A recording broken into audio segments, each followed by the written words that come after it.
Hoje eu vou meditar no capítulo 19 do livro de Ezequiel, mas antes vou fazer uma oração. Senhor Deus Todo-Poderoso, mais uma vez estou aqui diante da Tua palavra, que o Senhor Jesus me dê inspiração, que o Senhor possa vir abençoar a minha vida, abençoar a vida de cada pessoa que vai ver e ouvir esse vídeo, para que ela possa ter entendimento a respeito da Sua palavra. É o que eu te peço no nome de Jesus. Amém. A palavra de Deus hoje, aqui Deus vai falar com Ezequiel a respeito dos príncipes de Israel. Ele vai falar a respeito da linhagem de todos os príncipes que governaram Israel. Aí essa parábola chama a parábola do leão enjaulado. É o título do capítulo 19. Começa com um lamento, dizendo assim: E tu levanta uma lamentação sobre os príncipes de Israel e dize: Quem é tua mãe? Uma leoa entre leões, a qual, deitada entre os leõezinhos, criou os seus filhotes?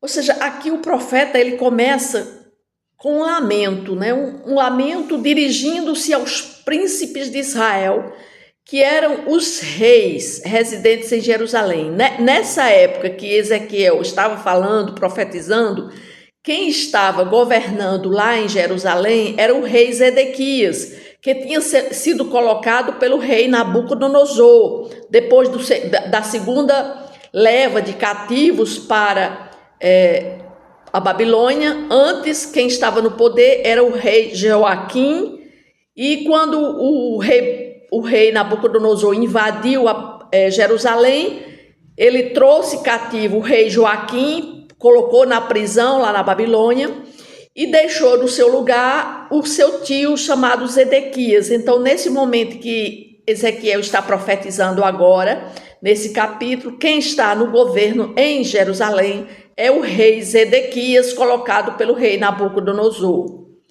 Então, Ezequiel estava adotando uma direção de funeral. Ainda que a cidade, ainda que estivesse um rei lá em Jerusalém, mas Ezequiel profetiza como se fosse uma coisa que ia acontecer desse rei ser deposto. Ou seja, o profeta tinha certeza de que a queda de Jerusalém era inevitável e que ele queria que as pessoas se preparassem para o que estava por vir. Por isso que Ezequiel começa com um lamento, lamentando. Ezequiel, ele relembra com carinho a leoa que havia produzido leões caídos. Diz assim: quem é tua mãe? Uma leoa entre leões, a qual deitada entre os leõezinhos criou os seus filhotes. Ou seja, Ezequiel usa uma metáfora para ilustrar a queda dos reis de Judá. Por quê? Porque muitos reis caíram, governavam Judá, mas pela sua desobediência a Deus, eles caíam do seu trono. A nação de Israel, ela teve muitas tragédias, situações difíceis, por causa dos seus governantes. Então, que nós possamos aprender com a lamentação de Ezequiel para os príncipes de Israel e que nos faz lembrar sobre a fidelidade de Deus em meio aos nossos próprios desafios, que Ele nos conceda força para perseverar a fé, para confiar em sua vontade em todas as circunstâncias e pedirmos pelos governantes da nossa nação, Aqui, Ezequiel continua, no versículo 3 diz assim: criou um dos seus filhotinhos, o qual veio a ser leãozinho e aprendeu a apanhar a presa e devorou homens. Versículo 4. As nações ouviram falar dele, e foi ele apanhado na cova que elas fizeram e levado com ganchos para a terra do Egito. Então aqui ele está tratando a respeito de um rei Ezequiel está falando sobre a leoa de Israel, que criou um dos seus filhotes, que se tornou um leão forte, um rei. E esse leão que ele está falando aqui, que ele diz assim, criou um dos seus filhotinhos, o qual veio a ser leãozinho. Então, esse leãozinho, que foi um dos reis de Judá, foi Jeoacás, que assumiu o trono após a morte prematura de Josias. Quando nós lemos todos os reis de Judá, então nós vamos ver Josias, ele foi morto prematuramente, aí deixou no seu lugar Jeoacás. Então é aqui que Ezequiel começa a falar a respeito dessa linhagem dos reis de Judá. Então ele está falando a respeito do rei Jeoacás, porque o reinado de Jeoacás foi curto, ele durou apenas 3 meses no reino de Judá. Ele foi deposto pelo rei do Egito, onde esse rei do Egito invadiu Judá e levou preso Jeoacás. E ele diz que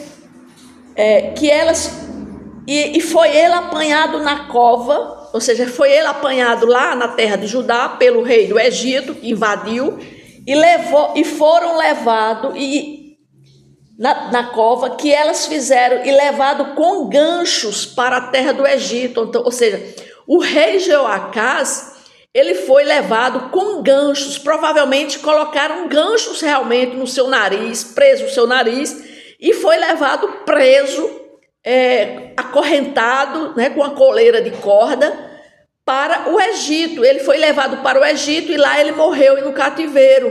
Então era isso que Ezequiel estava falando, sobre essa história trágica do rei Jeoacás, ou seja, Ezequiel está lamentando, né, a queda dos reis de Judá, e ele começa aqui falando sobre o rei Jeoacás. Mas ele diz que mesmo apesar dessa queda desses reis, mas Deus estava guiando e cumprindo a história da história de Israel. Ou seja, quando olhamos a história de Israel, nós podemos aprender lições importantes sobre a fidelidade de Deus, mesmo em tempos difíceis, mesmo com reis déspotas, mesmo com reis maus, mesmo com reis que não eram fiéis a ele, mas Deus estava no controle daquela nação.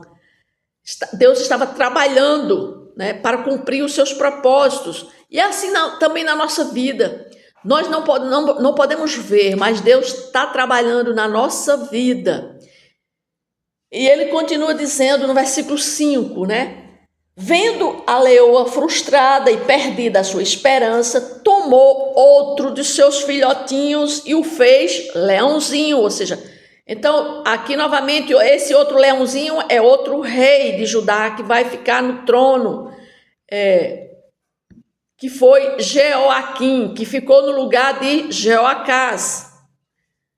Aí ele diz, no versículo 6, este andando entre os leões, veio a ser um leãozinho, aprendeu a apanhar a presa e devorou homens. Versículo 7, aprendeu a fazer viúvas e a tornar desertas as cidades deles. Ficaram estupefatos a terra e seus habitantes ao ouvirem o seu rugido. Então se ajuntaram contra ele as gentes das províncias em roda, estenderam sobre ele a rede e foi apanhado na cova que elas fizeram.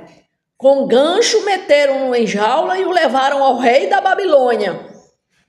E fizeram-no entrar nos lugares fortes para que se não ouvisse mais a sua voz nos montes de Israel. Ou seja, o rei Jeoaquim ficou no lugar de Jeoacás, mas esse também era um leãozinho que foi colocado no rei de Judá. Ou seja, Ezequiel está falando sobre outro leão forte de Israel, Jeoaquim, que reinou apenas durante 3 meses, e ele foi deposto por Nabucodonosor.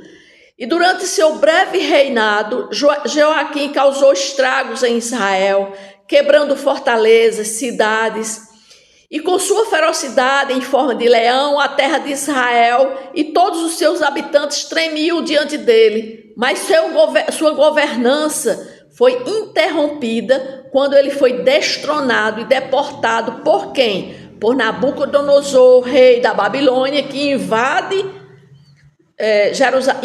Israel e coloca fora do trono Jeoaquim. Ele foi preso por causa da revolta de seu pai, Jeoaquim, que havia começado. E assim Jeoaquim foi levado para a Babilônia, passou 37 anos na prisão e ele só foi solto depois que Nabucodonosor foi destronado e seu filho Merodach assumiu o trono no lugar de Nabucodonosor e soltou Jeoaquim da prisão. Então a história de Jeoaquim é uma prova da fidelidade de Deus, mesmo em tempos difíceis, né? Porque Deus estava trabalhando em sua vida. E assim como Jeoaquim, podemos confiar em Deus, porque Jeoaquim, mesmo ele fazendo mal diante de Deus lá na terra de Israel, mas depois ele se converte a Deus e Deus deixa ele vivo. E aqui diz que ele foi apanhado na cova que elas fizeram. Com gancho meteram-no na jaula e o levaram ao rei da Babilônia. Ou seja, Joaquim foi levado cativo para a Babilônia, ficou lá preso. E aí é nesse tempo que o rei Nabucodonosor coloca no seu lugar lá em Judá, Jerusalém, quem? O rei Zedequias.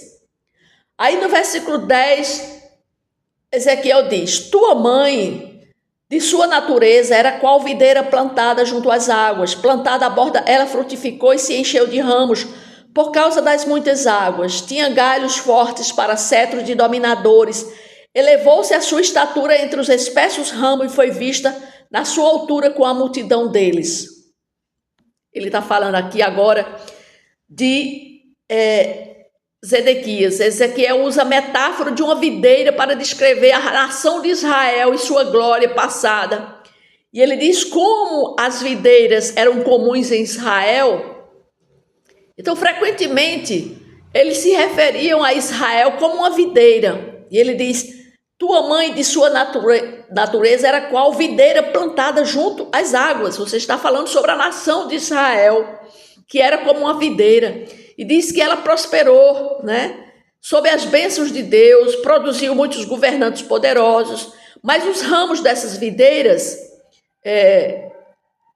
possivelmente aqui Ezequiel não estava apontando para os governantes específicos no passado de Israel, mas estava apenas mostrando que o passado de Israel tinha sido glorioso e incluiu muitos líderes poderosos, porque diz assim: ela frutificou, se encheu de ramos por causa das muitas águas, tinha galhos fortes para cetro de dominadores, ou seja, estava falando que Israel foi governada por muitos dominadores fortes. Mas aí a lamentação de Ezequiel, ele volta a se lamentar. No versículo 12 ele diz: mas foi arrancada com furor e lançada por terra, e o vento oriental secou-se-lhe o fruto, quebraram-se e secaram os seus fortes galhos, e o fogo os consumiu. Aí ele volta agora a falar sobre a queda de Israel. No versículo 13 diz: agora está plantada no deserto, numa terra seca e sedenta. Dos galhos dos seus ramos sai o fogo que consumiu o seu fruto, de maneira que já não há nela galho forte que sirva de cetro para dominar. Esta é uma lamentação e ficará servindo de lamentação. Ou seja, aí o Ezequiel começa a lamentar agora, que a partir agora, no versículo 12 diz assim: mas foi arrancada com furor e lançada por terra. Ele está já prevendo a triste condição da videira, que era Israel, que seria lançada fora. A nação que outrora tinha prosperado sob as bênçãos de Deus, agora ele estava enrugada, com seus galhos queimados e arrancada em fúria, porque ela seria arrancada, ou seja, o seu rei seria arrancado, porque Ezequiel já estava prevendo a queda do rei Zedequias, né? E a queda de Israel afetaria a linha de Israel. Nenhum ramo forte seria deixado para assumir o centro do governante, porque quando Zedequias fosse destronado, todos seriam levados cativos para a Babilônia e Israel ia ficar sem nenhum governante. Mas aí Ezequiel nos lembra que até que Cristo Porque assim, agora está plantada no deserto, numa terra seca e sedenta.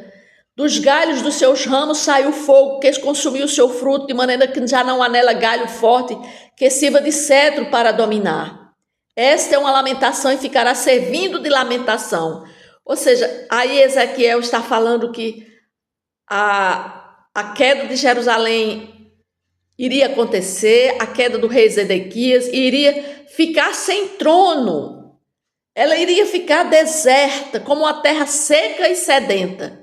Isso tudo era para lamentações. Ele diz, esta é uma lamentação, ficará servindo de lamentação.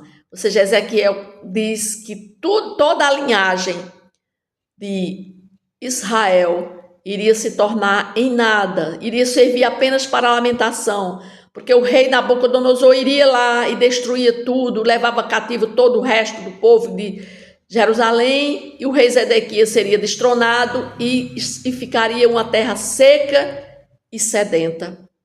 Então, o que é que nós podemos ver aqui no capítulo 19, né? Que Deus estava tratando da linhagem de Israel, dos governantes de Israel, que todos aqueles governantes que foram rebeldes, contrários a Deus, veio destruição sobre eles, né? Então, que hoje nós estamos vivendo num mundo onde a busca pelo sucesso e pelo poder muitas vezes ofusca a relação dessas pessoas com Deus. Nós vemos pessoas que alcançam o poder, mas que não têm nenhuma relação com Deus. Então, que nós possamos orar para que esses governantes, eles tenham relação com Deus, eles aprofundem o relacionamento deles com Deus, para que eles possam vir a servir como governantes nessa terra, mas que primeiro eles sirvam a Deus, não sirvam a eles, não sirvam ao sistema do mundo, né? Porque é importante lembrar que Deus é um Deus de justiça, e mesmo quando nós estamos enfrentando dificuldades, nós temos que confiar em sua vontade, em sua proteção. Assim como Israel perdeu sua linhagem real, muitas vezes nos esquecemos da importância de nossa herança espiritual e do legado que deixamos para as próximas gerações. É importante lembrar que a fé em Deus é algo que deve ser passado de geração em geração e que é nossa responsabilidade manter essa tradição. Ou seja, nós devemos ter, principalmente os pais hoje em dia, eles devem manter essa linhagem, essa herança do legado da fé para seus filhos. Como nós vimos no capítulo anterior, que os pais, eles não são responsáveis pelos pecados dos seus filhos, mas eles são responsáveis em ensinar os seus filhos no caminho que eles devem seguir, que é o caminho de Deus. Então, o legado que os pais devem deixar para os seus filhos é o legado da fé em Deus. Então, que isso seja exemplo em todos os níveis, né? Em todos os cantos, em todos os locais da nossa sociedade, seja desde na linhagem real, desde o governante até o mais simples morador de uma comunidade, que eles sejam fiéis a Deus e deixem como legado o legado da fé em Deus. É isso que o capítulo 19 nos mostrou, né? Que por causa da desobediência desses reis, todos eles foram destronados e tudo veio abaixo por causa da sua desobediência à palavra de Deus. Amém?